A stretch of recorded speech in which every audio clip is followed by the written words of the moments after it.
Deesa Parker યુવક મંડળ આયોજિત પીપીએલ 7 નું આયોજન ડિસેમ્બર 20, 21, 22, 28 ને 29 એમ કુલ 5 દિવસનું આપણે આયોજન કર્યું છે ડીસા પાર્કર યુવક મંડળે।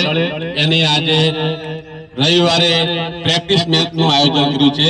આજે સવારે 8 વાગે મેચ ચાલુ થઈ છે અને સાંજે 5 વાગ્યા સુધી પ્રેક્ટિસ મેચો ટોટલ રમાશે।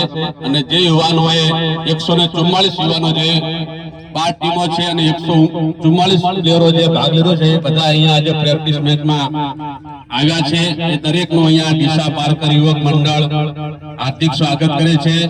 અહીંયા પાર્કર યુવક મિત્ર મંડળ અને પાર્કર યુવક મંડળે અહીંયા આયોજન કર્યું છે તો દરેકનો ખૂબ ખૂબ આભાર। રમશે પાર્કર, જીતશે પાર્કર, રમશે પાર્કર, જીતશે પાર્કર, રમશે પાર્કર, જીતશે પાર્કર, રમશે પાર્કર, જીતશે પાર્કર। જય જલારામ, જય રઘુવંશ।